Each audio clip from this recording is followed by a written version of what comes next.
அவுதுபில்லாஹி மினஷ் ரஜீம் பிஸ்மில்லாஹிர் ரஹ்மானிர் ரஹீம்.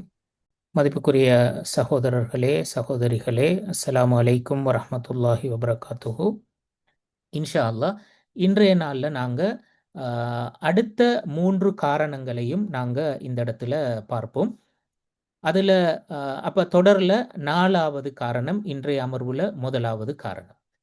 அந்த காரணம் என்ன என்று சொன்னண்டா, இது ஒரு மிக முக்கியமான ஒரு காரணம், சிந்திக்கும் முறை சார்ந்த வேறுபாடு என்று சொல்றது. இது ஏன் முக்கியம் என்று சொன்னண்டா, அல்லாஹு தாலாட படைப்பியல்புலேயே அல்லாஹு தாலா மனிதர்களை எல்லாரையுமே ஒரே மாதிரி சிந்திக்கின்றவர்களாக படைக்கல்ல. மனிதர்கள் சிந்திக்கின்ற அந்த முறை சம்பந்தமாக அவங்களுடைய அந்த அந்த திங்கிங் ஸ்டைல், திங்கிங் பேட்டர்ன், இதில் நிறைய வித்தியாசங்கள் இருக்கின்றன. இப்போ நாங்கள் இந்த சட்ட விவகாரங்களுக்குள்ளால போய்த்து பார்க்குற நேரத்தில் மிக முக்கியமாக இந்த சட்ட வசனங்களோட நேரடி மொழி கருத்து, இப்போ குரானும் ஹதீஸும் அரபு மொழியில தான் அமைந்திருக்கின்றன. அந்த வகையில் அரபு மொழியினூடாக நேரடியாக அந்த வசனத்திலிருந்து நாங்கள் விளங்கி கொள்ளக்கூடிய கருத்து என்ன என்று சொல்கின்ற அந்த நேரடி வசனங்கள் சொல்லுகின்ற கருத்தை அதிலிருந்து முடிவை பெற்றுக்கொள்கின்றவர்கள் ஒரு சாரார் இருந்தார்கள். அதே மாதிரி அந்த சட்ட வசனங்கள் சொல்கின்ற நேரடி மொழி கருத்தை தாண்டி அந்த வசனம் சொல்லப்பட்ட பின்புலம் என்ன, நோக்கம் என்ன, காரணம் என்ன போன்ற இந்த சூழ்நிலைகளை கருத்தில் கொண்டு அதற்கு நாங்கள் அதிலிருந்து என்ன முடிவை பெற்றுக்கொள்ளலாம் என்று சொல்லி சிந்தித்தவர்களும் இருக்கிறார்கள். அப்போ ஒருத்தர் ஒரு வார்த்தையை சொன்ன, நாங்கள் சாதாரணமாக எங்கட அன்றாட வழக்கிலையும் பார்ப்போம். என்னடா, ஒருத்தர் ஒரு வார்த்தையை சொல்றாரு, ஒரு ஒரு விஷயத்தை சொல்றார், அதில் அவர் நேரடியாக என்ன மீன் பண்றார் என்று சொல்ற அந்த கருத்தை எடுத்து அதன் அடிப்படையில் ரியாக்ட் பண்றாக்களும் இருப்பார்கள். இன்னும் சிலர் யோசிப்பார்கள் என்னென்னா, உண்மையிலே அவர் அந்த அந்த அந்த வேர்டை பாவிச்சதுக்கு அந்த வேர்டோட மீனிங் அவர் சொல்றது, அதுக்கு பின்னால் அவரோட பர்பஸ் வேற, அவர் வேறொண்டைத்தான் அதனை மீன் பண்ணினாரு, அவர் அதனூடாக சொல்ல வார விஷயம் அதுவல்ல என்று சொல்ற அந்த அதுல அவர் உண்மையிலே இதை சொல்லல, அவர் நாடினது இதைத்தான், எனவே நாங்க இந்த கருத்தை தான் எடுக்கணும் என்று அப்படி சிந்திக்கின்றவர்களும் இருக்கிறார்கள். அப்ப இது எங்களோட அன்றாட வாழ்க்கையிலே நாங்க காணுகின்ற பொதுவான வித்தியாசம். அப்ப மனிதர்களுடைய படைப்பியல்புலேயே இந்த வேறுபாடு இருக்கின்றது. இப்ப இதன் காரணமாகத்தான் நாங்க பார்க்கலாம் என்னண்டா, இஸ்லாமிய சட்ட பாரம்பரியத்துக்குள்ளால அதோட ஹிஸ்டரியை நாங்கள் எடுத்து படித்து பார்க்குற நேரத்தில் 2 முக்கியமான சிந்தனை பாங்குகள் இஸ்லாமிய சட்ட பாரம்பரியத்துக்குள்ளால தோன்றி இருக்கின்ற. அதாவது 2 ஸ்கூல் ஆஃப் தோட்ஸ், அதாவது அந்த ஸ்கூல்ஸ் ஆஃப் தோட், அதாவது அந்த 2 சிந்தனை பள்ளிகள் அல்லது 2 சிந்தனை பிரிவுகள் என்று நாங்கள் சொல்லுவோம். அல் மத்ரஸா அல் மக்காசிதியா, அல் மத்ரஸா அல் லாஹிரியா என்று சொல்லுவோம். மதரசல் மக்காசிதியா என்று சொன்னா, நாங்கள் ஏற்கனவே சொன்னது மாதிரி ஒரு குறிப்பிட்ட சட்ட வசனம், குரான் வசனமாக இருக்கலாம், ஹதீஸாக இருக்கலாம், அதனுடைய அது இறங்கின காரணம் என்ன, இறங்கின பின்புலம் என்ன, எந்த பிரச்சனையை மையப்படுத்தி அந்த வசனம் இறங்கியது, அந்த வசனத்துக்கு இறங்கின அந்த வசனம் சொல்லுகின்ற நோக்கம் என்ன, அந்த அந்த பிரச்சினையோட வடிவம் என்ன போன்ற பல பின்புலங்களை வச்சு அதன் அடிப்படையில் அந்த வசனத்திலிருந்து நாங்க எதை விளங்கி கொள்ளலாம் என்று சொல்லி சிந்திக்கின்ற பாங்கு, நோக்கம் என்ன, காரணம் என்ன, நியாயம் என்ன என்று சொல்கின்ற அடிப்படையில் சிந்திக்கின்றவர்கள் என்று சொல்றார். அதை நாங்க சொல்லுவோம் இந்த மக்காசித் சிந்தனை பள்ளி என்று சொல்லி. அடுத்து அல் மத்ரஸா லாஹிரியா என்று சொல்றது. மத்ரஸா லாஹிரியா என்று சொல்றது உண்மையிலே ஒரு இப்ப அரபு மொழி விதிகளின் அடிப்படையில நேரடியாக அந்த வசனம் சொல்லுகின்ற கருத்து என்ன, அந்த கருத்தின் அடிப்படையில மட்டுமே அதனுடைய விளக்கம் என்னன்றதை நாங்க பெற்றுக்கொள்ளுதல் என்று சொல்றது. அவங்க அந்த வசனத்தினுடைய காரணம், நோக்கம், பின்புலம் இந்த மாதிரி விஷயங்களை பார்க்க மாட்டார்கள். நேரடியாக அந்த வசனம் மொழி விதிகளின் அடிப்படையில், இப்ப அந்த எந்த மொழி எடுத்தாலும் அதற்குரிய இலக்கண விதிகள் இருக்கும். அப்ப அந்த விதிகளின் அடிப்படையில அந்த வசனம் சொல்லுகின்ற கருத்து என்ன என்று அந்த நேரடியான கருத்தை எடுப்பார்கள். இந்த ரெண்டு வகையான சிந்தனை பாங்கும் இஸ்லாத்தினுடைய பாரம்பரிய சட்ட பாரம்பரியத்துல இருந்திருக்கிறது. இது ரெண்டுமே பிழையாண்டா பிழை இல்லை. ஏண்டா நாங்க ஏற்கனவே சொன்னோம் என்றால் மனிதர்கள் அல்லாஹு தாலா படைத்து எல்ஃபுலேயே நோக்கங்களை அடிப்படையாக வச்சு சிந்திக்கின்றவர்களும் இருப்பார்கள். நோக்கத்தெல்லாம் விட்டு போட்டு நேரடி வசனங்களை மாத்திரம் அடிப்படையாக வைத்து சிந்திக்கின்றவர்களும் இருப்பார்கள். அப்ப சாதாரணமாகவே இன்றைய நாள்ல என்ன தேவை என்று சொல்லி யோசிக்கின்றவர்கள் இருக்கிறார்கள். நாளைக்கு என்ன தேவை என்று சொல்லி யோசிக்கின்றவர்கள் இருக்கிறார்கள். இது சிந்திக்கின்ற பாங்கில் உள்ள வித்தியாசங்கள். அப்ப ஒருத்தர் நோக்கத்தை வச்சு சிந்திக்கின்ற அதே நேரத்தில் இன்னொருத்தர் வெறுமனே டெக்ஸ்ட்டை மட்டும் வைத்து முடிவுகள் எடுக்கின்றவர்களாக இருப்பார்கள். இது மனிதர்கள்ல இந்த வித்தியாசம் இருக்கிறது. இப்ப இந்த வித்தியாசம் சஹாபாக்கள்ல கூட இருந்திருக்கிறது.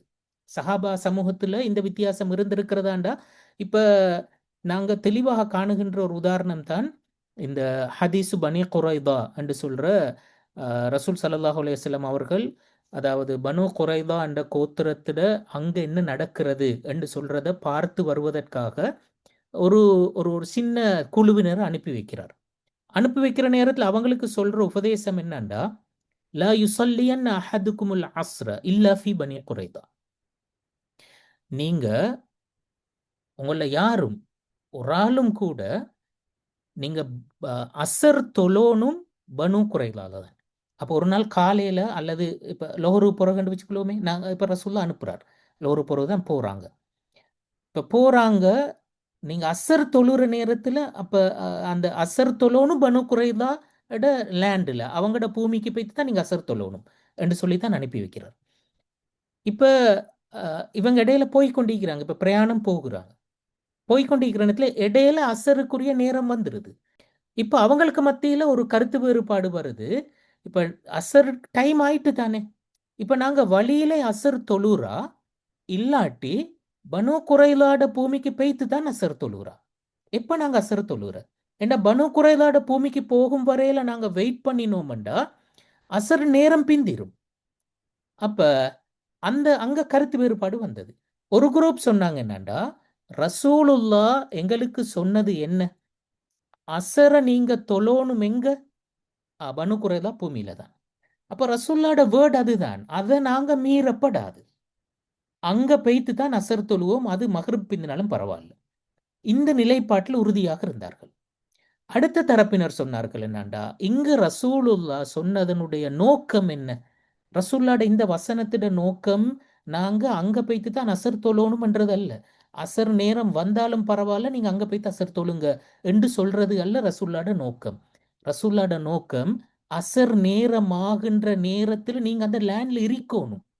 அப்படி என்றா நீங்க அவசரமாக உங்களோட பயணத்தை போங்க, டிலே ஆக்க வானம், ஸ்பீடாக நீங்க உங்களோட பயணத்தை போகணும் என்பதுதான் ரசூல்லாட வார்த்தையோட நோக்கமே ஒழிய நாங்க அசர் நேரம் பிந்தினாலும் கூட அங்க போய்த்து தான் தொழணும் என்று சொல்வது அல்ல என்று சொல்றது ரெண்டாவது குரூப்ட ஆர்கியூமெண்டாக இருந்தது. இவங்க ரெண்டு தரப்பும் ஆர்கியூ பண்ணி கொண்டு இருந்தாங்க, முடிவுக்கு வரையல. அப்ப கடைசிக்கு என்ன முடிவெடுத்தாங்கண்டா, ரைட், இங்க தொழணும் என்று சொல்றாக்கள் தொழுங்க, அங்க போய்த்து தொழுறன்னு சொல்றாக்கள் அங்க போய்த்து தொழுங்க. அப்ப ரெண்டு கருத்தையுமே அமுல்படுத்துவோம். நாங்க இதுல எது சரி எது பிள்ளைன்றத மதீனாக்கு திரும்பி போய்த்து ரசூல்லாவிடத்துல கேட்டுக்கொள்வோம். அப்ப இவங்க மதீனாக்கு அப்படியே செஞ்சு அங்க பனு குறைலாக்கும் போயிட்டு ரிட்டர்ன் மதீனாக்கு வந்துட்டாங்க. வந்ததுக்கு பிறகு ரசூல்லா இடத்துல கேட்டாங்க என்னடால், இப்ப இதுல இப்படி நடந்தது, இப்ப நாங்க இதுல யாரு சரி யாரு பிள்ளை? ரசூல் ஸல்லல்லாஹு அலைஹி வஸல்லம் அவர்கள் ரெண்டு தரப்பையுமே சரி கண்டார். அப்ப யாரையுமே உங்களோட இந்த முடிவு பிழையானது என்று சொல்லி சொல்லல. இந்த ஹதீஸ் சஹீஹ் புகாரியில பதிவு செய்யப்பட்டிருக்கிறது. இப்ப இதுல பாருங்க என்னடா, அப்ப நோக்கம் என்ன என்று சொல்லி சிந்தித்தவர்களும் இருந்தார்கள், நேரடி வசனம் சொல்லுகின்ற கருத்து என்ன என்று சொல்லி பார்த்தவர்களும் இருந்தார்கள். அப்ப இந்த ரெண்டு வகையான சிந்தனை பாங்கும் காணப்பட்டு இருக்கிறது என்று சொல்றதைத்தான் நாங்க அதிலிருந்து விளங்குறோம். அப்ப அந்த பின்புலத்தில் நாங்க விளங்குற முக்கியமான உண்மை என்னண்டா, இது இது யதார்த்தம் என்று சொல்வது மட்டுமல்ல, இஸ்லா இஸ்லாமிய சட்ட பாரம்பரியத்துக்குள்ளால இந்த சிந்தனை பாங்கு, இது ரெண்டையுமே நாங்க பிழை சொல்லலாம். இந்த ரெண்டும் இஸ்லாமிய சட்ட பாரம்பரியத்துக்குள்ளால இருக்கின்ற இரண்டு வகையான சிந்தனை பாங்குகள் என்று சொல்லி, இதன் காரணமாகத்தான் பிற்பட்ட இதுல இன்னொரு முக்கியமான விஷயத்தை விளங்கணும் என்னண்டா, இந்த ரெண்டும் மദ്രസல் மகாசிதியா என்று சொல்ற சிந்தனை பாங்கும் இஸ்லாமிய சட்ட பாரம்பரியத்துக்குள்ளால அங்கீகரிக்கப்பட்ட சிந்தனை பாங்கு. மദ്രസ லாஹிரியா என்று சொல்ற அந்த சிந்தனை பாங்கும் அங்கீகரிக்கப்பட்ட சிந்தனை பாங்கு. ஆனா இந்த ரெண்டுக்குள்ளாலையும் ரெண்டு தீவிரமான நிலைப்பாடுகள் பிற்பட்ட காலங்கள்ல வந்தன. அந்த ரெண்டும் அனுமதிக்கப்படல. மദ്രസல் மகாசிதியாவுக்குள்ளால அந்த அந்த வகையான சிந்தனை பாங்கிட ஒரு தீவிர நிலைப்பாட்டு தான் நாங்க சொல்லுவோம் அல் பாத்தினியா என்று சொல்றது. பாத்தினியா என்று சொன்னா எந்த வசனத்துக்கும் நேரடி கருத்து இல்லை, அதற்கு ஒரு உட்கருத்து தான் இருக்கின்றது என்று சொல்றது. இப்ப உதாரணமாக அந்த அந்தத்பஹு பக்கரா என்று குரான் சொன்ன, நீங்க ஒரு மாட்டை அருங்கள் என்று சொல்ற, அது மாடு என்று சொல்றது அது மாட்டை குறிக்காது, அது ஆயிஷா ரலியல்லாஹு அன்ஹா அவர்களைத்தான் குறிக்கும் என்று சொல்லி, இப்படி அந்த அதாவது எந்த பகுத்தறிவு ரீதியாகவோ அல்லது மொழி விதிகளின் அடிப்படையிலோ புரிந்து கொள்ள முடியாத ஒரு ஒரு உட்கருத்து இருக்கின்றது என்று சொல்ற அப்படியான ஒரு சிந்தனை பாங்கு வளர்ச்சி அடைஞ்சது. அது இமாம்களால் அங்கீகரிக்கப்படல. அது ஒரு மறுதளிக்கப்பட்ட ஒரு சிந்தனை பாங்கு. அதே மாதிரி இந்த மദ്രസ லாஹிரியாவுக்குள்ளால தோன்றின இன்னொரு சிந்தனை பாங்குடைய, அதை அரபுல சொல்வார்கள் அல் மദ്രസா அல் ஹர்ஃபியா என்று சொல்லி. அதை நவீன காலத்தில் இந்த வாக்கியவாதம் என்று சொல்வார்கள்.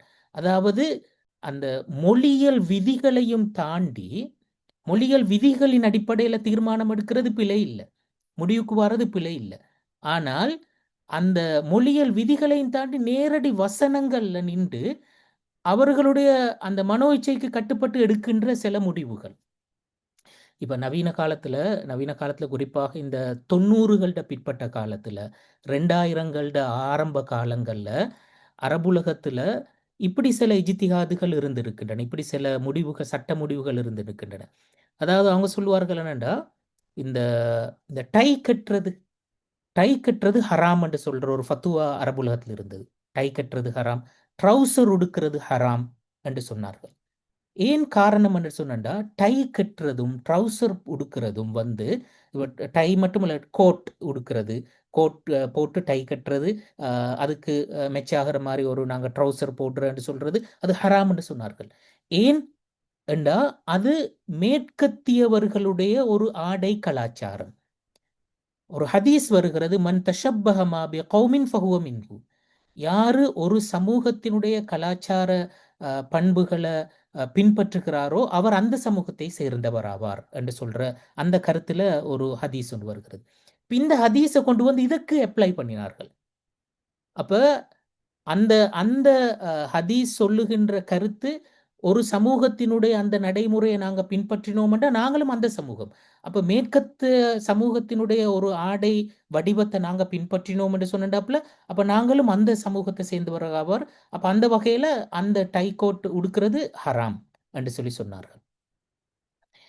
அது மாதிரி இப்ப நாங்க சாதாரணமாக ஒரு ஒரு புக்கை வாசிக்கிற நேரத்துல அந்த அதுல இருக்கிற ஒரு முக்கியமான ஒரு விஷயத்தை நாங்க அண்டர்லைன் பண்ணுவோம்.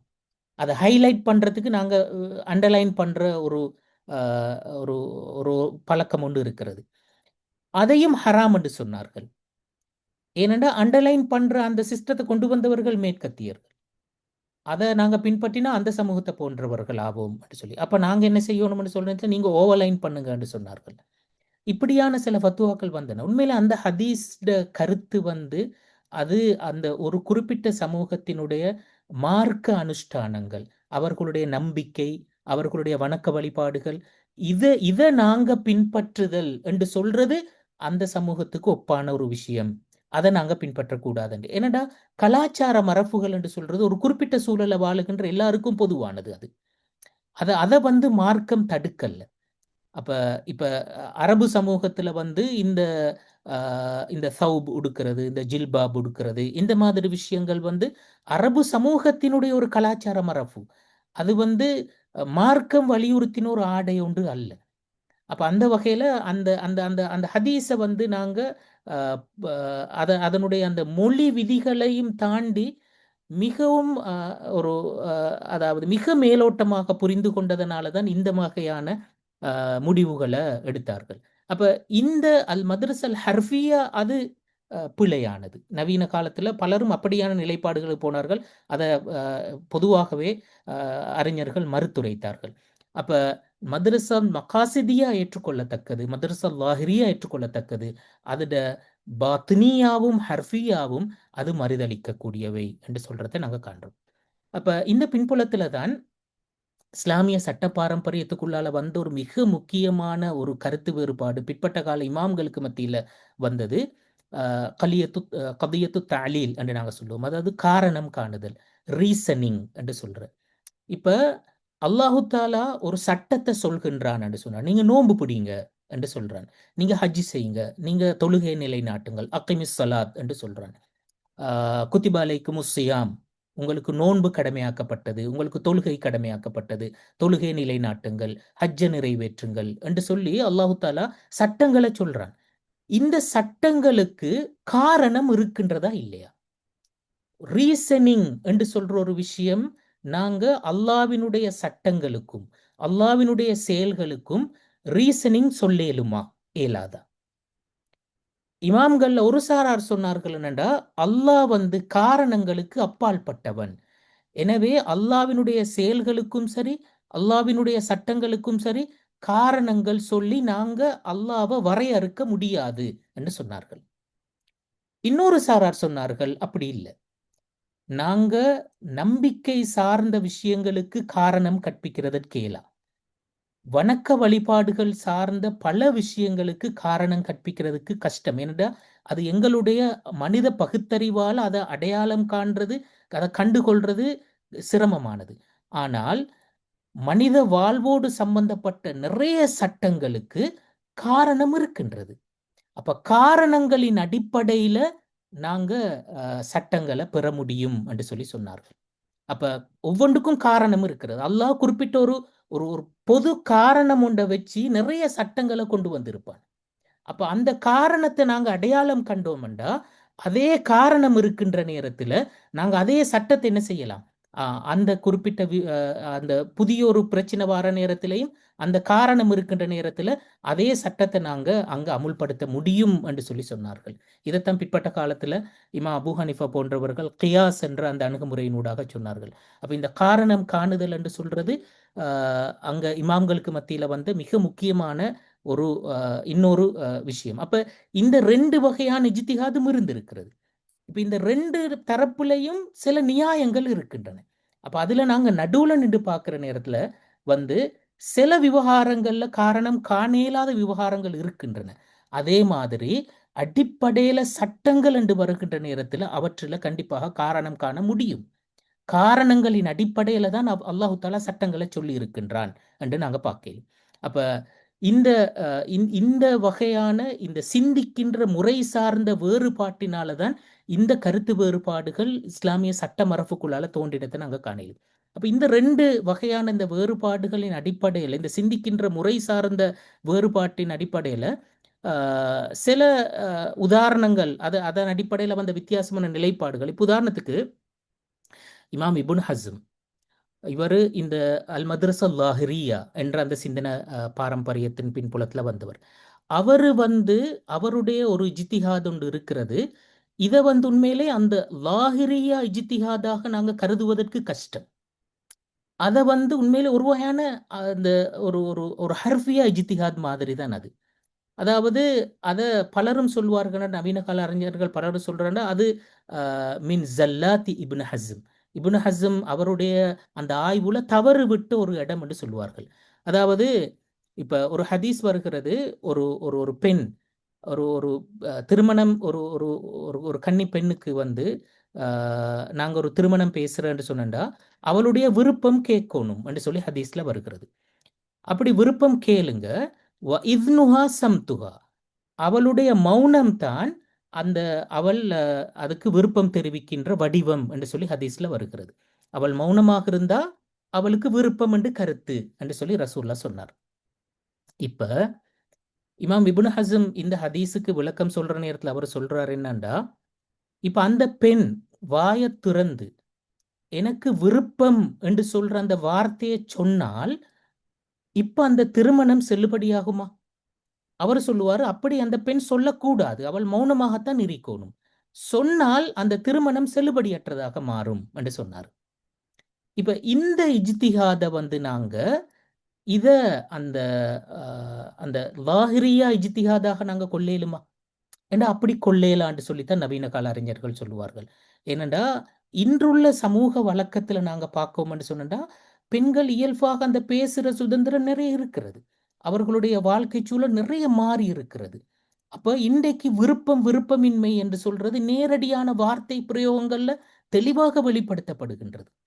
அப்ப அந்த வகையில ஒருத்தர் தனக்கு விருப்பம் என்று சொல்றதையும் சொல்லுவார், விருப்பம் இல்லை என்று சொல்றதையும் சொல்லுவார். அப்ப விருப்பம் என்று சொன்னாலோ விருப்பம் இல்லை என்று வாயை திறந்து சொன்னாலோ திருமணம் செல்லுபடியற்றதாக மாறுகிறது என்று சொல்றது அது ஒரு ஒரு மிக சரியான ஒரு புரிதல் என்று சொல்லி நாங்க கருதுவதற்கு இல்லை. அதே நேரத்துல பாருங்கடா, இமாம் இப்னு ஹஸம் சொன்ன இன்னொரு ஜித்திஹாத், அது இன்றைக்கு நவீன காலத்துல மிக பொருத்தமான ஒரு ஜித்திஹாதாக பலரும் சொல்வார்கள். அதுதான் இப்ப ஹதீஸ்ல அந்த குரான்ல வருகிறது, யா யுகல்லதீன ஆமனு இதா ததாயன்தும் பிதைனின் இலா அஜலின் ஃபக்துபு, சூரத்துல் பக்ரால வரக்கூடிய வசனம். அதாவது இந்த கடன் கொடுக்கல் வாங்கல்களின் போது அவற்றை நீங்க பதிவு செய்யுங்கள், எழுதி வையுங்கள் என்று சொல்லி குரான் சொல்கிறது. இப்ப இதுல ஜும்ஹூருடைய நிலைப்பாடு, அதாவது பெரும்பாலான இமாம்களுடைய நிலைப்பாடு, கடன் கொடுக்கல் வாங்கலின் போது எழுதி வைக்கிறது கட்டாயமா இல்லையா என்று சொல்றதுல பெரும்பாலான அறிஞர்களோட நிலைப்பாடு அது கட்டாயமானது அல்ல. அது ஒரு ஆகுமான செயற்பாடு. அது வாஜிபும் அல்ல, சுன்னத்தும் அல்ல. அது ஒரு ஆகுமான செயற்பாடு மட்டும்தான். நீங்க விரும்பினா செய்யலாம், செய்யாமலும் இருக்கலாம். அதுக்கு செஞ்சாலும் நன்மையும் இல்லை, செய்யாவிட்டாலும் பாவமும் இல்லை. இப்படித்தான் சொன்னார்கள். பெரும்பாலான அறிஞர்களோட நிலைப்பாடு அதுதான். ஆனா இமாம் இப்னு ஹஸம் சொன்னாரு, இல்ல அது வாஜிப். குர்ஆன் ஃபக்துபு, எழுதுங்கள் என்று ஒரு கட்டளையாகத்தான் சொல்கிறது. எனவே எழுதுவது கட்டாயமானது. ஏனென்றால் அந்த விஷயத்துல தவறு விடுகின்ற நேரத்துல பின்னால நாங்க எழுதாம விடுகின்ற நேரத்துல பின்னால நிறைய பிரச்சனைகளை நாங்க சந்திக்க வேண்டி வரும். நிறைய மனசு முரண்பாடுகள், குழப்பங்கள், பிளவுகள், இப்படி பல விஷயங்கள் ஏற்படுவதற்கு அது காரணமாகின்றது. அந்த வகையில் எழுதுவது வாஜிப் என்று சொன்னார். இன்றைக்கு இன்றைக்கு நீங்க பாருங்கன்னா சட்ட ரீதியாகவே அதனை கொண்டு வந்து தான் இருக்கிறார்கள்.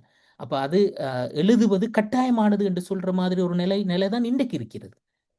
அப்ப இன்றைய சூழ்நிலைகளை நாங்க வச்சு பார்க்கிற நேரத்துல உண்மையிலே அந்த இமாம் இப்னு ஹஸமினுடைய அந்த நிலைப்பாடு தான் மிகவும் பொருத்தமான. அப்ப அவர் நேரடி வசனங்கள்ல நின்றுதான் அந்த முடிவுக்கு வந்தார்.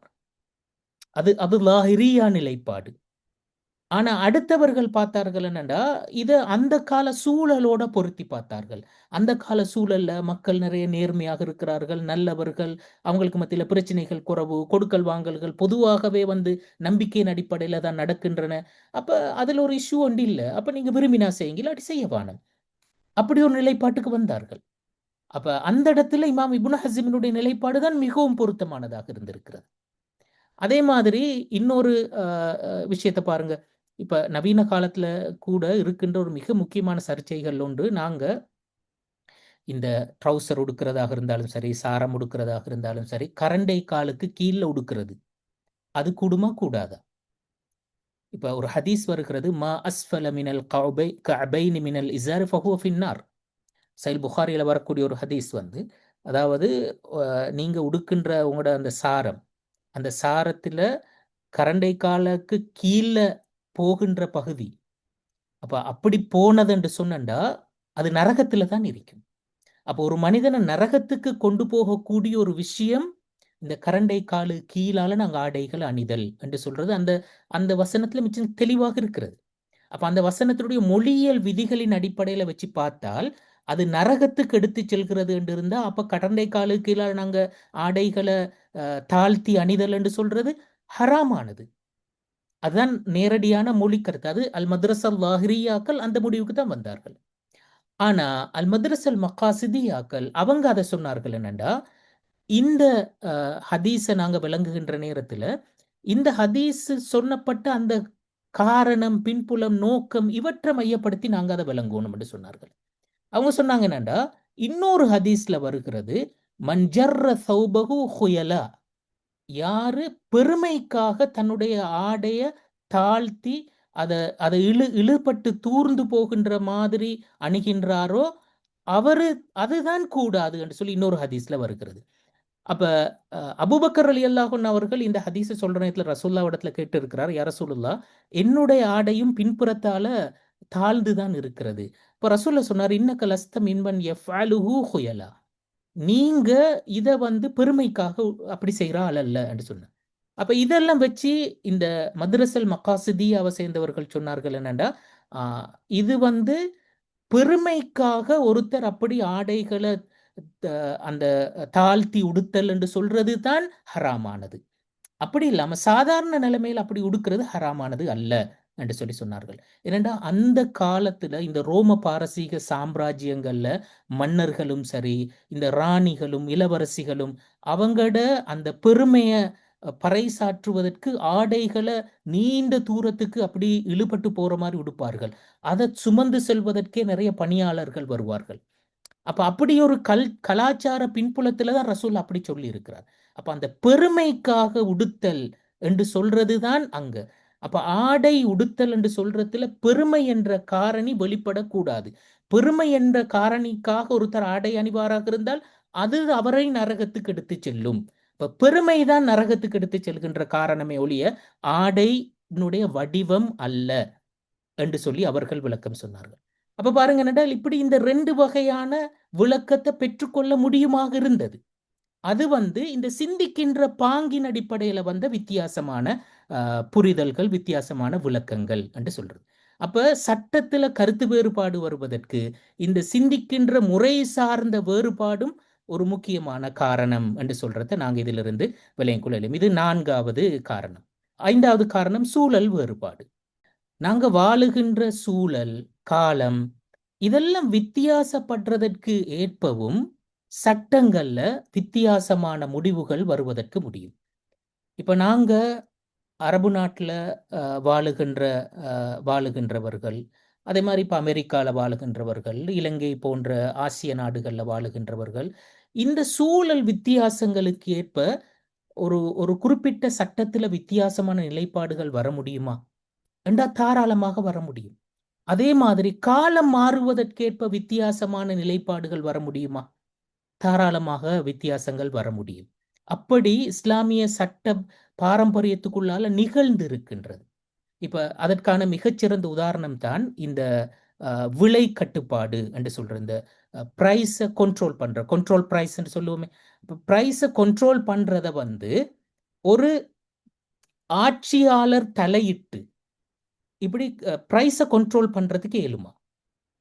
ஒரு தடவை மதீனாவுல சந்தையில விலை அதிகமாக பொருட்களுக்கு விலை அதிகரிச்சு காணப்பட்டது. இப்ப சஹாபாக்கள் ரசூல்லா இடத்துல கேட்டாங்க, யா ரசூலுல்லாஹ், இப்படி நிறைய விலை கூட்டிட்டு மக்களுக்கு கஷ்டமாக இருக்குது. இப்ப நீங்க ஏன் விலைய ஒரு கண்ட்ரோலுக்கு கொண்டு வரப்படாது, ஒரு குறிப்பிட்ட விலையை நிர்ணயிச்சு இதுக்கு மேல யாரும் விற்கக்கூடாது என்று சொல்லி ஒரு சட்டத்தை கொண்டு வந்தா நல்லம் தானே என்று சஹாபாக்கள் கேட்ட நேரத்துல ரசூல் ஸல்லல்லாஹு அலைஹி வஸல்லம் அவர்கள் இப்படி சொன்னார், இன்னல்லாஹு ஹுவல் முஸாஇர் அல் காபில் அல் பாசித் அர் ரஸாக் وإني لأرجو أن ألقى الله وليس أحد منكم يطالبني بمظلمة في دم ولا مال. அபூதாவுதுல பதிவு செய்யப்பட்ட ஹதீஸ். ரசூலுல்லாஹ் சொன்னாரண்டா, அல்லாஹ் தான் அல் முஸாஇர், விலைய கூட்டுறது குறைக்கிறது என்று சொல்ற அதை கண்ட்ரோல் பண்ற வேலையை அல்லாஹ் தான் செய்கிறான். அல் காபித், ஒன்றை பிடிச்சு வைக்கிறவனும் அல்லாஹ், அதை விரிச்சு கொடுக்கிறவனும் அல்லாஹ். அப்ப ஒருத்தருக்கு லாபத்தை குறைவாக கொடுக்கிறதும் அல்லாதான், லாபத்தை அதிகமாக கொடுக்கிறதும் அல்லாதான், ரிஸ்க் அளிக்கிறதும் அல்லாதான். இப்படி எல்லாம் சொல்லிட்டு அப்ப விலை கூடுறதுக்கு காரணம் அல்லாஹ், குறைவதற்கு காரணம் அல்லாண்டா, அங்க ரசூல்லா சொல்ல வர மெசேஜ் என்னாண்டா, இப்ப நாங்க சொல்லுமே சாதாரணமாக இப்ப கேள்வி நிரம்பல் என்று சொல்றதானே இந்த எக்கனாமிக்ஸ்ல, அதாவது பொருட்கள் தாராளமா கிடைக்கிற நேரத்துல விலை குறைவு, பொருட்கள் விலை அந்த தாராளமா கிடைக்காம போற நேரத்துல விலை கூடும். இப்ப உள்ள சூழ்நிலை விளங்கு தானே தெளிவாக. இப்ப இந்த பெட்ரோல் விலை ஏன் கூடிக்கிற உலகம் முழுக்க? ஏன்னா பெட்ரோல் தாராளமா கிடைக்கிறதுக்குரிய சூழல் இல்லை. அப்ப ஒட்டோவா விலை கூடுகிறது. தாராளமா கிடைக்கிற நேரத்துல விலை குறையும். இது உலகத்தில் உள்ள பொது நியதி. அப்ப இந்த விதியின் அடிப்படையில் தான் இந்த விலை ஏற்றம் இறக்கம் நடக்கிறது. அப்போ ஒரு சந்தை தொழிற்பாட்டை நாங்க சுதந்திரமா விடணும். அதுல நாங்க போய்த்து ஒரு விலையை கண்ட்ரோல் பண்ணக்கூடாது. அப்ப பொருட்களோட கேள்வி நிரம்பலுக்கு ஏற்ப அந்த விலை கூடுதல் குறைவு நடக்கும். அது அது அந்த நெச்சுரலான சந்தை தொழிற்பாட்டுக்கு நாங்க விடணும். அப்படி இல்லாம நாங்க இடையில பூந்து கண்ட்ரோல் பண்ற வேலையை செஞ்சால் யாருக்கு சரி அநீதி நடப்பதற்கான வாய்ப்பு இருக்கிறது. அதனால தான் ரசூல சொன்னாரண்டா, நாளைக்கு மறுமையில நான் அல்லாவை சந்திக்கின்ற நேரத்துல யாருக்கும் அவருடைய உயிர் விஷயத்திலேயோ அவருடைய செல்வ விஷயத்திலேயோ யாருக்கும் அநீதி இழைத்தேன் என்று சொல்ற மாதிரி ஒரு நிலைமையில நான் அல்லாவை சந்திக்கிறதுக்கு விருப்பம் இல்லை. யாரும் நாளைக்கு மறுமையில யா அல்லாஹ், ரசூலுல்லா ஏண்ட செல்வ விஷயத்துல எனக்கு ஒரு அநீதி இழைச்சிருக்கிறார், அல்லது என் உயிர் விஷயத்துல எனக்கு ஒரு அநீதி இழைச்சிருக்கிறார் என்று யாரும் எனக்கு எதிராக அப்படி ஒரு முறைப்பாட்டு அல்லாஹ்விடத்துல சொல்லப்படாது. அப்ப அதனால நான் அதுல தலையிட மாட்டேன் என்று ரசூல்ல சொன்னார். இப்ப இப்ப இதன் அடிப்படையில ரசூல்லாட காலத்திலயும் சரி, சஹாபாக்களோட அபூபக்கர் அலியான காலம், உமர் அலியான காலம், உஸ்மான் அலி அல்லான காலம், அது மாதிரி அலிர் அலி அல்லாவோட காலம், பிறகு உமையாக்களோட காலம், அப்ப சஹாபாக்களோட காலம் முடிஞ்சு, அது போல தாபியங்களோட காலமும் முடிஞ்சு, தாபியங்களோட காலம் வந்த நேரத்துல, அப்ப அது வரையில தாபியங்கள் காலம் வரையில ஒரு அரசாங்கம் சந்தையில விலை கட்டுப்பாடு விதிக்க முடியாது என்ற சட்டம் தான் இருந்த இந்த ஹதீஸ் சொல்லுகின்ற நேரடியான கருத்தின் அடிப்படையில். ஆனா தாபீன்களுடைய காலம் வந்த நேரத்துல இதே மாதிரி சந்தையில விலை கூடின நேரத்துல அங்க மக்கள் கேட்டார்கள் ஆட்சியாளர்களிடத்துல, நீங்க அந்த விலையை கட்டுப்படுத்துங்க.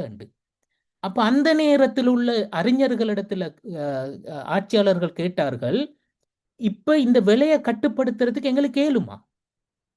இவ்வளவு காலமும் இமாம்களுடைய ஃபத்துவாவாக இருந்திருக்கிறது விலையை கட்டுப்படுத்த 7 ஆண்டு. இப்ப எங்களுக்கு அதை செய்யலுமா என்று கேட்ட நேரத்துல அவங்க அந்த நேரத்துல புதிதாக யோசித்தார்கள். யோசிச்சு ஒரு முடிவு சொன்னார்கள். என்ன தெரியுமா? விலையை கட்டுப்படுத்த வேண்டும், ஆட்சியாளர்களுக்கு அதில் தலையிட அனுமதி இருக்கிறது என்று சொன்னார்கள். என்ன காரணம்? அவங்க சொன்னாங்கண்டா, இந்த ஹதீஸ்ல ரசூலுல்லா அந்த நேரம் விலையை கட்டுப்படுத்தாமைக்கான காரணம் என்ன? யாருக்கும் அநீதி நடந்துவிடக் கூடாது என்பதனால் தான் விலையை கட்டுப்படுத்தல. ரசூல்லா வாழ்ந்த காலத்துல சந்தை தொழிற்பாட்டுல அந்த விலையேற்றத்துக்கான காரணம் என்ன? நெச்சுரலாக உற்பத்தி குறைந்தமை காரணம். அங்க சந்தைக்கு போதுமான பொருட்கள் வரல, அதனால விலையேற்றம் ஒன்று நடந்திருக்கிறது. இப்ப விலையை கட்டுப்படுத்தினா என்ன நடக்கும்? விற்பனையாளர்கள் பாதிக்கப்படுவார்கள், அவங்க நஷ்டம் அடைவாங்க. அப்ப திரும்ப அவங்க அந்த வியாபாரத்தில் ஈடுபடுறதுல சிரமம் ஏற்படும்.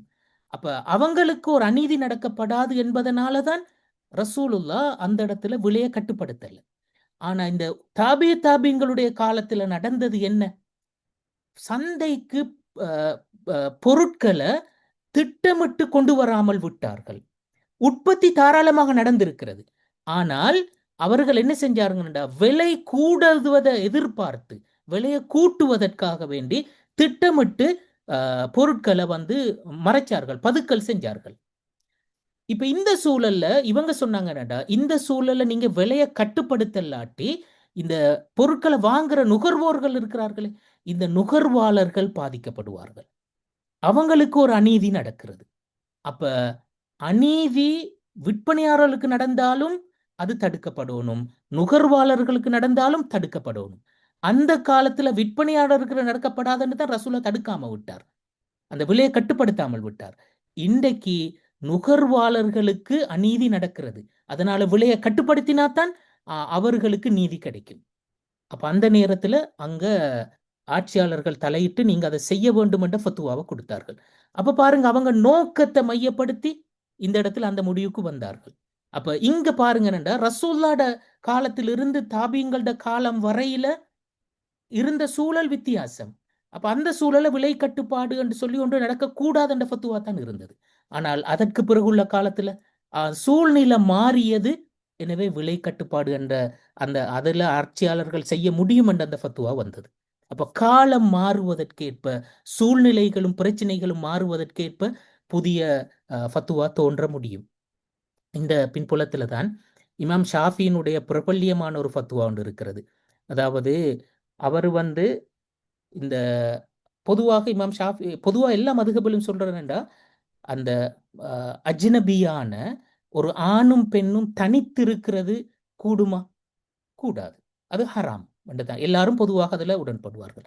இமாம் ஷாஃபி சொல்லுவார் என்னண்டா, அவருடைய ஆரம்ப கால ஃபத்துவா. இமாம் ஷாஃபி ஆரம்பத்துல மக்காவில் இருக்கிற நேரத்துல கொடுத்த ஃபத்துவா என்னாண்டா, வயசான ஒரு ஆம்பளையும் பொம்பளையும்டா, வயோதிபர்கள் 2 பேரும், வயசான ஆம்பளையும் பொம்பளையும் அவங்க 2 பேரும் தனியே இருந்தா அது அஜ்னபி தான். அஜ்னபியான ஒரு வயசான ஆம்பளையும் பொம்பளையும் தனியே இருக்கிறது ஹராமா?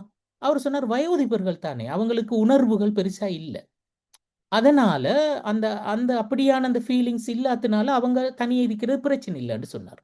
மக்கால இந்த ஃபத்துவா கொடுத்தார். இமாம் ஷாஃபி அவருடைய பிற்பட்ட காலத்துல எகிப்துக்கு போனார். எகிப்துல அவர் ஒரு தடவை ஒரு பப்ளிக் பாத்ரூமுக்கு குளிக்க போன நேரத்துல அவருக்கு பக்கத்துல ஒரு சவுண்ட் கேக்குது, எனக்கு ஒரு முத்தம் தாங்க என்று கேட்கிற சவுண்ட் கேக்குது.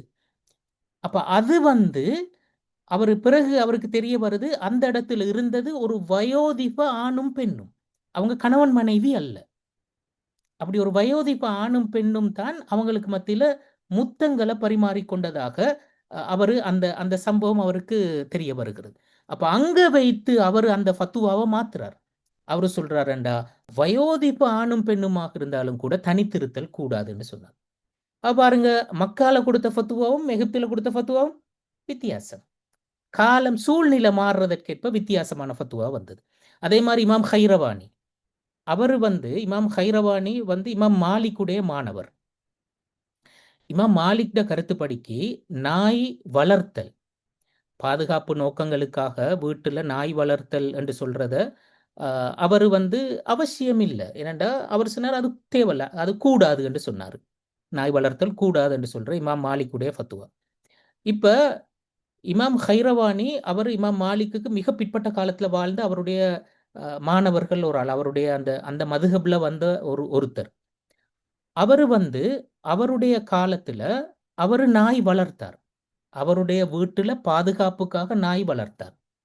இமாம் ஹைரவானி இடத்துல கேட்டார்கள், என்னண்டா நீங்க உங்களோட ஆசிரியர்ட கருத்துப்படிக்கு நாய் வளர்க்கிறது கூடாது, ஆனா நீங்க வளர்க்குறீங்களே ஏன்? அப்ப அவரு சொன்னாரண்டா, நாம் வாழ்ற காலத்துல என்னுடைய ஆசிரியர் இமாம் மாலிக் வாழ்ந்திருந்தா அவரு நாயல்ல சிங்கத்தை வளர்த்திப்பாரு என்று சொன்னார். ஏன் காரணம்? இமாம் மாலிக் வாழ்ந்த காலம் நல்ல மனிதர்கள் இருந்த காலம். அப்ப அங்க பெரிய அளவுக்கு பாதுகாப்பு அச்சுறுத்தல் இல்ல, பொருட்கள் காணாமல் போகும் என்று களவெடுப்பார்கள் என்ற அந்த மாதிரி சூழ்நிலை மிச்சம் குறைவு.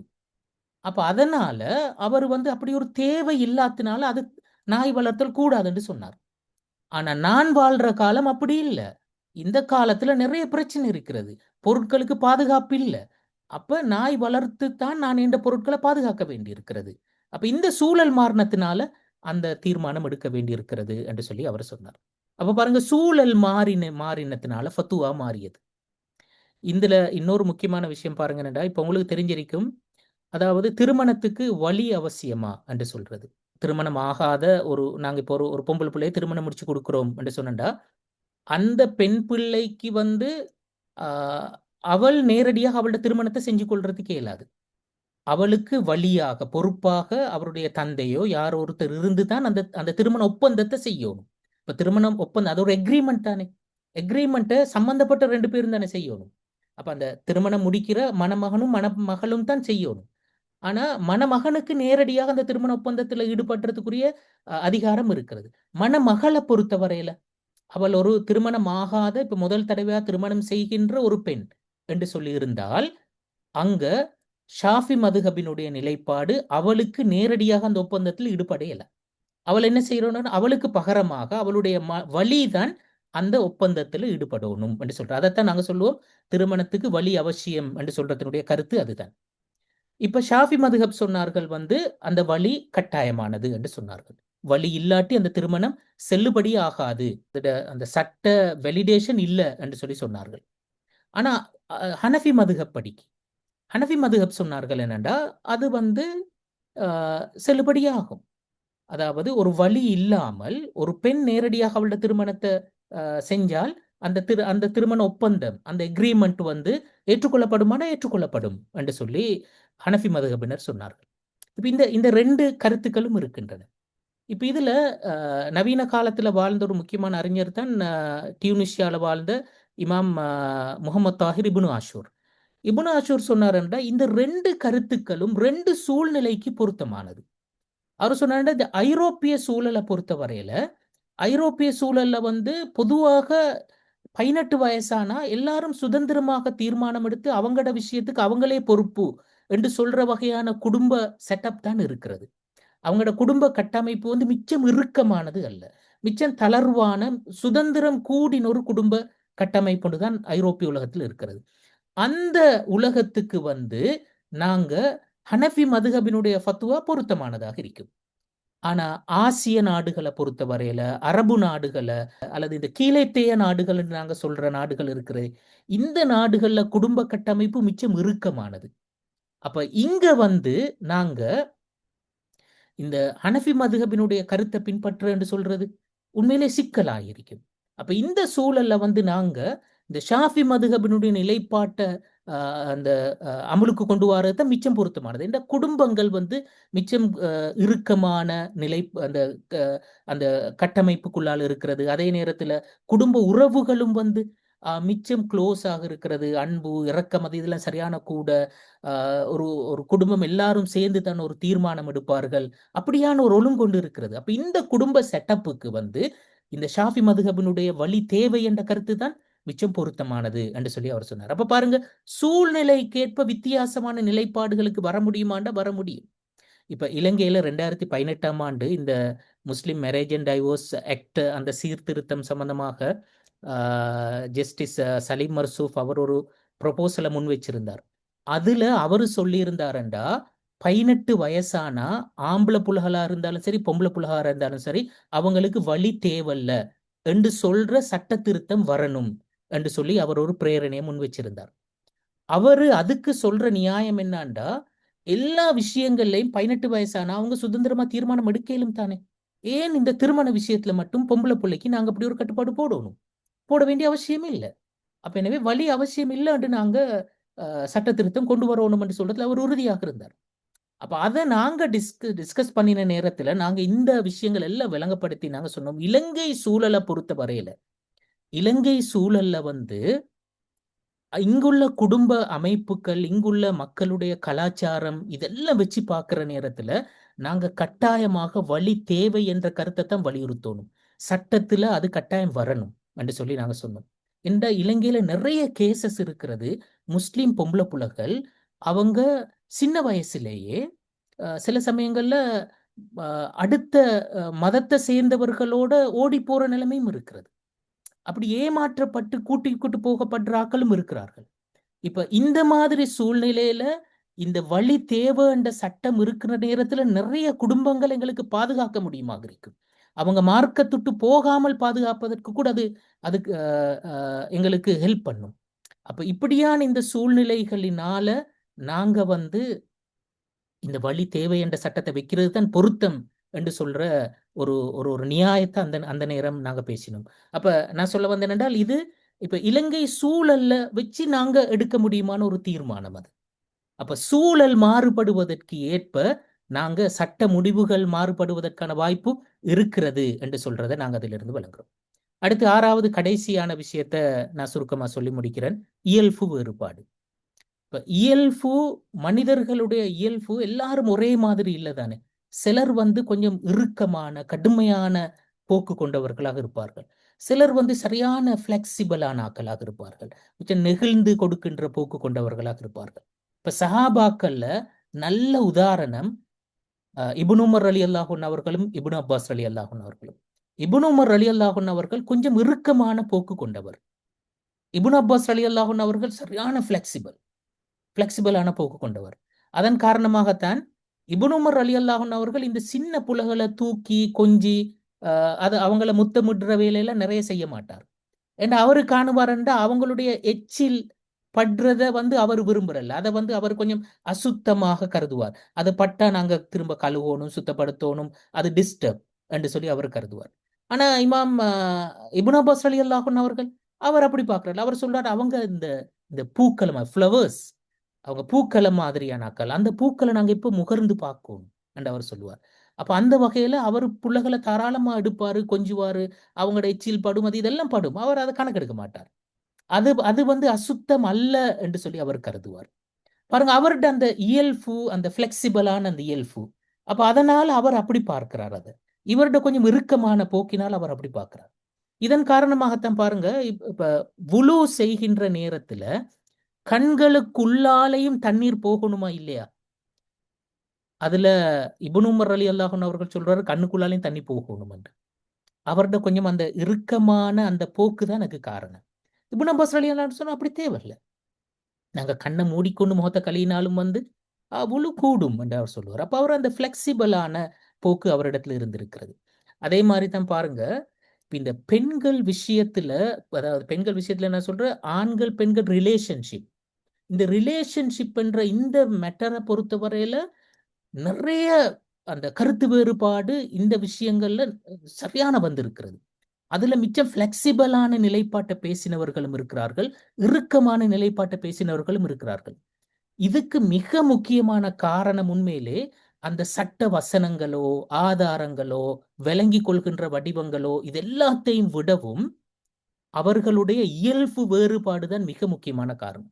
சிலரை பொறுத்தவரையில பெண்களோட பழகுறத மிச்சம் லிமிட்டாகத்தான் பழகுவார்கள். சரியான இறுக்கமாக அத ஒரு ஒரு கண்ட்ரோலாகத்தான் அவங்க இருப்பாங்க. இன்னும் சிலர் கொஞ்சம் பிளெக்சிபிளா பழகுவாங்க. அப்ப இந்த இந்த ரிலேஷன்ஷிப் பொறுத்தவரையில சிலருடைய பிளெக்சிபிலிட்டி இருக்கிற, சிலர் இறுக்கமாக இருப்பார்கள். அப்ப இந்த இயல்பு வேறுபாடு அவர்களுடைய அந்த சட்ட முடிவுகள்லையும் பிரதிபலித்திருக்கிறது. இப்ப எனக்கு தெரிஞ்ச ஒரு மௌலவி ஒருத்தர் இருக்கிறாரு. நல்ல மனுஷன், உண்மையிலே நல்ல படிச்சவரு, நல்ல பண்பாடான மனுஷன். எனக்கு ஒரு தடவை ஆச்சரியமாக இருந்தது. அவரை நான் அ அவர் அவர ஒரு ஒரு விஷயத்துக்கு போகச் சொன்னேன். ஒரு லேடீஸ் ஸ்கூல், ஒரு ஒரு பாலிகா வித்யாலயம் உண்டு. அதுல பெண்களுக்கு அந்த கேர்ள்ஸுக்கான ஒரு புரோகிராம் ஒன்று செய்யறதற்கு அவருக்கு நான் நீங்க போயிட்டு அதை செஞ்சுட்டு வாங்கன்னு சொல்லி சொன்னேன். அவர் ஆரம்பத்துல ஓகேன்னு சொல்லிட்டு பிறகு எனக்கு பேசினார் என்னண்டா, எனக்கு போறதுக்கு இயலாது, அங்கிட்ட என்ன காரணம் என்று சொல்லி. அப்ப அவர் சொன்னாரு, எனக்கு உண்மையிலே இந்த பெண்களுக்கு முன்னால் அவங்கள பார்த்து கொண்டு பேசுறது கஷ்டம் என்று சொன்னார். ஏண்டா அப்படி பேசக்குள்ள எனக்கு ஒரு வகையான பதற்றம் ஒன்று வருகிறது, ஒரு வகையான தடுமாத்தம் வருகிறது. அப்ப நான் பேச வர விஷயத்தை என்னால பேசிக்கொள்ள இயலாம போகிறது. அது எனக்கு சிரமம், எனக்கு உண்மையிலே கஷ்டம், என்ன நிர்பந்திக்க வானம் என்று சொல்லி அவர் சொன்னார். அப்ப நான் ஓகே என்று சொல்லி அதுக்கு வேறொரு ஆளை போட்டேன். அப்ப பாருங்க என்னண்டா, அவருடைய நேச்சர் அது. இதை நாங்க ஹராம் என்று சொல்றல்ல, அவருடைய நேச்சர் அது. அப்ப அந்த நேச்சரினால அவருக்கு அந்த பெண்களுடனான ரிலேஷன்ஷிப்னு சொல்லி அவரு சரியான கஷ்டமானது, சிரமமானது. அவருக்கு பெண்களை முகத்தை பார்த்துக்கொண்டு பேசுறதுக்கு கஷ்டம், அவர் தடுமாறுவார் அவர். அப்ப இந்த இயல்பு கொன்ற ஒருத்தர் பெண்களுடனான அந்த ரிலேஷன்ஷிப்பை பத்தி பேசுற நேரத்தில் அவர் கொஞ்சம் இறுக்கமான நிலைப்பாடுகள் தான் சொல்லுவார். பிளெக்சிபிளாக இருக்கிற ஒருத்தர் பிளெக்சிபிளான நிலைப்பாடுகள் சொல்லுவார். இப்படி இதை நாங்க இஸ்லாமிய ஃபுக்ஹுக்குள்ளாலையும் காண முடியும். இப்ப உதாரணத்துக்கு பெண்களை தொட்டால் வுலு முறியுமா முறியாதா? இது சம்பந்தமாக, அதாவது நாங்க சொல்ற அது இப்ப மனைவியாக இருந்தாலும் கூட, மனைவியை தொட்டால் வுலு முறியுமா முறியாதா? அல்லது அஜ்னபியான ஒரு பெண் மீது எங்கட உடம்பு படுகிறது, நாங்க வுலு செஞ்சு கொண்டிருக்கிறோம், எங்கட உடம்பு படுகிறது, வுலு முறியுமா முறியாதா? இப்ப ஷாஃபி மதுஹப்லையும் சில அந்த ஹம்பலி மதுஹப்லையும் சிலருடைய நிலைப்பாடு வுலு முறியும், எந்த நிலைமையிலையும் வுலு முறியும். அதே மாதிரி மாலிகி மதுஹப்லையும் இன்னும் சில ஹம்பலி மதுஹப சேர்ந்தாக்களும் அவங்க சொன்னாங்க என்னண்டா, நாங்க ஒரு ஆசையோடு, ஒரு ஒரு பர்பஸ்ஃபுல்லி ஆசையோடு நாங்க தொட்டோம் என்று சொன்னா வுலு முறியும். அப்படி இல்லாம சும்மா சாதாரணமா படுறது வுலு முறிய மாட்டாது என்று சொன்னார்கள். அதே மாதிரி ஹனஃபி மதுஹப், அது போல இமாம் அஹ்மத் இப்னு ஹம்பல் அவருடைய தனிப்பட்ட நிலைப்பாடு, அதே மாதிரி ஹனஃபி மதுஹப் நிலைப்பாடு எந்த நிலைமையிலையும் வுலு முறியாது.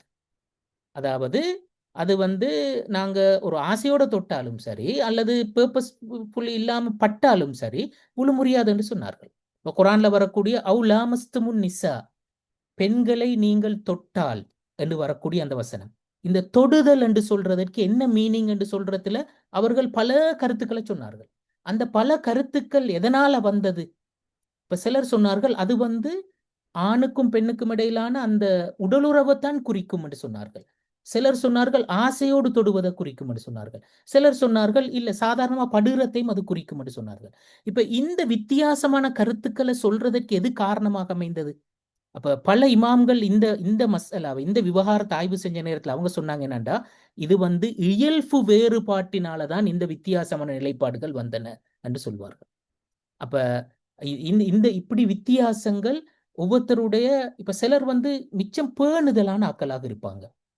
அப்ப அவங்களோட இந்த பேணுதலின் அடிப்படையில சில நிலைப்பாடுகளை சொல்லுவார்கள் அவங்க. இப்ப அதே மாதிரி தான் இப்ப குர்ஆன்ல வரக்கூடிய இந்த இப்ப பெண்கள் முகத்தை மறைக்கணுமா இல்லையா? அவங்களோட ஹிஜாப் என்று சொல்றது முகத்தை மூட வேண்டியதா இல்லையா? இப்ப வலா யுபுதீன ஜீனத்தகுன்ன இல்லாம தஹர மின்ஹா, அதாவது அவர்கள் தங்களுடைய அழகுகளை வெளிப்படுத்தக்கூடாது, அதுல வெளிப்படுகின்றவற்றை தவிர என்று சொல்றது. இப்ப அதுல இப்னு அப்பாஸ் ரலியல்லாஹு அன்ஹு அவர்கள் அதுக்கு விளக்கம் சொல்றதை சொன்னார். வெளிப்படுதல் என்ன சொல்றது? முகமும் கையும் அது வெளிப்படுகிற விஷயம் என்று சொன்னார். ஆனா இமாம் இப்னு மஸ்ஊத் சொன்னாருண்டா, வெளிப்படுறது என்று சொல்றது அது உடல் உறுப்புகளை குறிக்காது, அது ஆடையைத்தான் குறிக்கும் என்று சொன்னார். அப்ப இந்த வேறுபட்ட விளக்கம் எதனால் வந்தது? நாங்க ஏற்கனவே சொன்னோம், இப்னு அப்பாஸ் வந்து மிச்சம் பிளெக்சிபிள் ஆனா, ஆனா இப்னு மஸ்ஊத் ரலியல்லாஹு அன்ஹு அவர்கள் அப்படி இல்ல. அப்ப அவர்களுடைய அந்த இயல்பு வேறுபாடு இந்த விளக்க வேறுபாட்டுக்கு காரணமாக அமைந்திருக்கிறது. அப்ப இவற்றினாலும் வித்தியாசமான நிலைப்பாடுகள் தோற்றம் பெற்றிருக்கின்றன என்று நாங்க சொல்றோம். இப்ப பாருங்கடா, அப்ப இஸ்லாமிய ஃபிக்ஹ பொறுத்த வரையில அதுல வித்தியாசமான பல நிலைப்பாடுகள் வருதல் என்று சொல்றது உண்மையிலே அதற்கு நியாயமான காரணங்கள் இருக்கின்றன. அப்ப நாங்க ஏதேனும் ஒரு நிலைப்பாடு மட்டும்தான் சரி என்று சொல்ற அப்படி ஒரு பிடிவாதமான ஒரு அப்படி ஒரு கருத்துக்கு நாங்க ஒரு நாளும் போயிடப்படாது. ஏனென்றா அதுல எல்லாவற்றுக்கும் வித்தியாசமான அந்த நியாயங்கள் இருக்கின்றன என்று சொல்றதைத்தான் நாங்க இதுல விளங்குறோம். அப்ப நாங்க ஏற்கனவே சொன்ன மாதிரி ஃபிக்ஹ் என்று சொல்வது அது அதுல பல நிலைப்பாடுகள் தோன்றுவதற்கான வாய்ப்பு இருக்கின்றது. ஏனென்றா அது மனித அறிவினுடைய புரிதல். அப்ப அதற்கான நியாயங்கள் என்ன என்ன காரணங்களால் அது வருகின்றது என்பதைத்தான் நாங்க இதுல பார்த்தோம். இன்ஷா அல்லாஹ் நாங்க எங்கட அடுத்த வகுப்புல வந்து இந்த சட்ட கருத்து வேறுபாடுகளை நாங்க எப்படி ஹேண்டில் பண்ணணும் என்றது சம்பந்தமான விஷயங்களை நாங்க பார்த்து அடுத்த வாரத்தோட இந்த தொடரை நாங்க இன்ஷா அல்லாஹ் நிறைவு செய்து கொள்வோம். وآخر دعوانا الحمد لله رب العالمين والسلام عليكم ورحمة الله وبركاته. جزاكم الله خيرا.